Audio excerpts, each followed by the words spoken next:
Has all this stimulus helped get the country back on track, or are we kicking the proverbial can down the road so that our kids and grandkids will be straddled with this burden? In this video, I will cover various stimulus programs that have already been passed and implemented since the onset of the pandemic, a broad overview of each and how they impacted the economy so far, and what this new package will offer in the way of relief.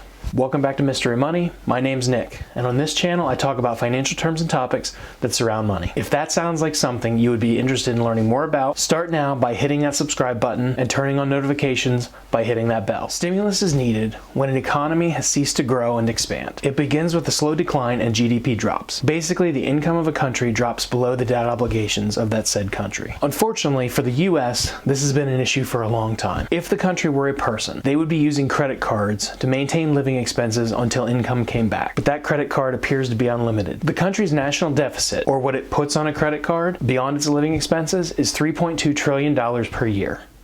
Total debt stands at $27 trillion. A lot of spending is necessary to support the economy in 2020. Between the fourth quarters of 2019 and the second quarter of 2020, GDP fell by $2.2 trillion.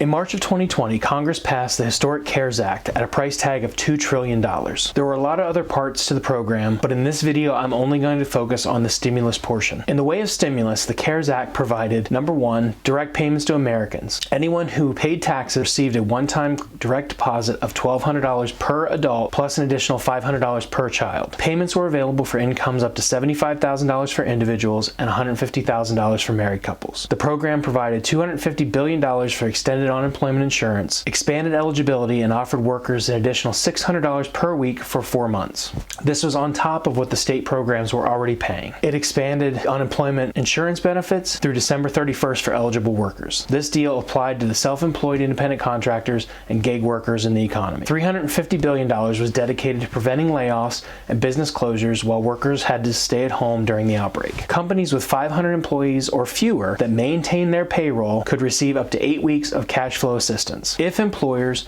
maintained payroll and portions of the loan were used for covered payroll costs, interest on mortgage obligations, rent, and utilities, it would be forgiven. In December, Congress came back again when all of those benefits were set to expire and passed an additional $920 billion in spending. This bill set aside $180 billion to pay out weekly $300 enhanced unemployment benefits, which would be paid on top of the state benefits. This would replace the weekly $600 enhanced unemployment benefits, which expired in late July from the CARES Act.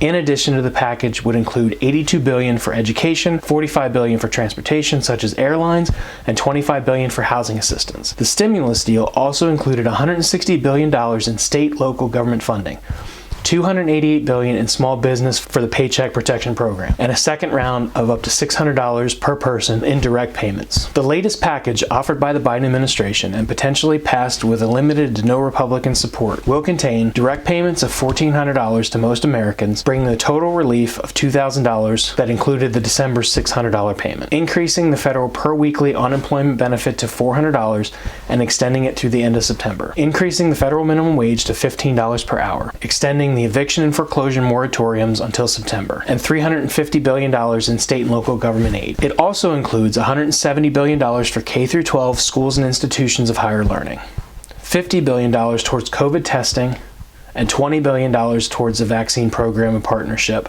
with state and local municipalities. It's also going to include the child tax care credit, increasing the credit to $3,000 per child or $3,600 per child under the age of 6. It makes sense for roughly $400 billion for vaccines, distribution, testing, and contact tracing. Mitigating this virus is a top economic priority. But the remaining $1.5 trillion is being advertised as stimulus that will boost the recovery of the economy doesn't really make sense. Additional deficits only make sense if they are targeted at a problem. Unlike past recessions, the problem is not a massive loss of wealth, as it was during the financial crisis of 2007 through 2009, nor is it a decline in income. Incomes actually rose in 2020. The problem is the household spending on services, particularly for well-off households, has dropped. As lockdowns continued and the threat of passing the virus became more prevalent, those households stopped spending money. They stopped going out to eat. They stopped their normal lifestyle.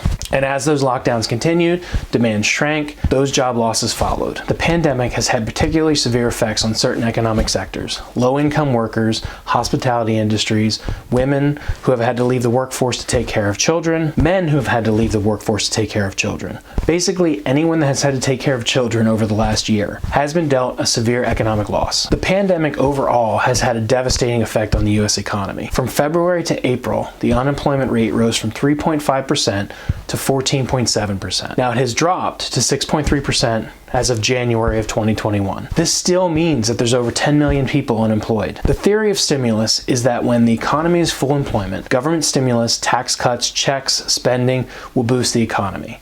This will in turn stimulate business, which will begin a cycle of additional income to workers, more spending, and more hiring. Because of this cycle, $1 of stimulus is expected to have much more than $1 impact on the economy. This is considered a multiplier effect. And that's the theory. First, there can't be stimulus as long as the virus stops people from spending freely. If there are limited ways for people to spend their money, they will either choose to pay off debt or save, as we've seen already. There are many that are struggling, and the added stimulus will allow them to pay their bills, mortgage, rent, food, and other necessities. But unfortunately, that does not tie into getting the economy moving again. In the end, no one knows what the best answer is, and everyone is scrambling to do what they think is best. But the question that needs to be asked is, could the benefits of economic growth be enough to cover the cost of spend? According to the Congressional Budget Office, not even close. They estimate that 0.1 percentage point of growth closes the annual deficit by roughly $30 billion. It is not remotely possible that growth will offset the cost, even over 10 years. On the campaign trail, candidate Biden pledged to raise the corporate income tax rate from 21% to 28%. This will raise an estimated $700 billion, but it was originally pledged to cover costs of clean energy, health, and infrastructure spending that's still to come later. Ultimately, we are only borrowing money from the prosperity of the future generations. If you want to read more about these stimulus programs, I'll leave the links that I obtained all the information below so you can do your own research. I hope you all stay safe, and until next time, have a great day.